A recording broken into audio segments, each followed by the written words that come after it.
नमस्कार मित्रों, मैं आलोक मिश्रा आप सभी का मिश्रा एसोसिएट फर्म में वेलकम करता हूं। हम सभी जानते हैं कि हमारा फाइनेंशियल ईयर 25-26 क्लोज होने वाला है मार्च 2026 में। तो हम सभी मार्च में जो भी अपने अकाउंट्स, जीएसटी, इनकम टैक्स और बैलेंस शीट का प्रिपरेशन करते हैं, बनाते हैं, उसका हमें इनकम टैक्स डिपार्टमेंट को सारी रिपोर्ट सबमिट करनी पड़ती है। क्लियर?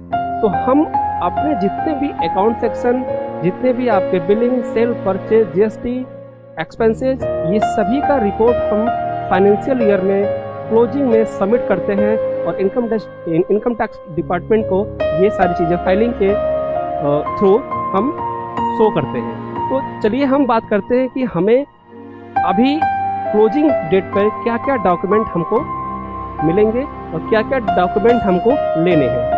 इसका बोर्ड कहाँ मिलेगा?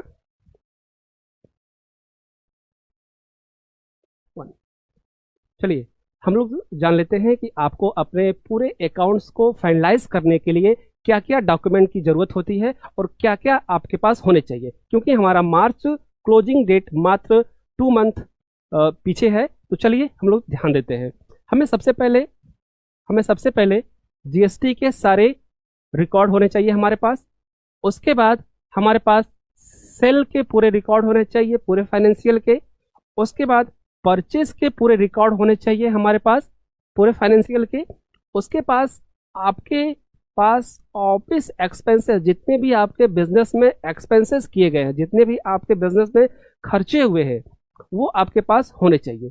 उसके बाद लास्ट आपके पास ओल्ड ईयर, मतलब कि पिछले साल की बैलेंस शीट आपके पास होनी चाहिए, जिससे हम क्लोजिंग और ओपनिंग के बारे में समझ पाएंगे। क्लियर? तो इतनी चीज़ें आपको पूरे फाइनेंशियल ईयर 25-26 का होना चाहिए, जो एंडिंग मार्च में यूज होगी जब हम अपने अकाउंट्स को फाइनलाइज करेंगे।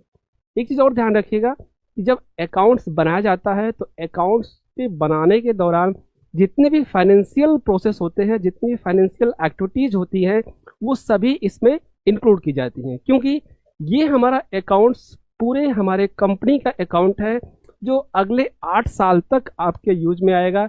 कभी भी आप कंपनी के फाइनेंशियल के जाओगे, फंडिंग के लिए जाओगे, टेंडर के लिए जाओगे, किसी भी तरीके से आप अपने फाइनेंस को यूज़ करोगे, अपने बैलेंस शीट को यूज़ करोगे, तो आपके लिए काम आएगी। तो इसलिए ये ध्यान रहे कि जो भी इंफॉर्मेशन हम दे रहे हैं, जो भी इंफॉर्मेशन हम अपडेट कर रहे हैं, वो एक्चुअल हो, एक्यूरेट हो।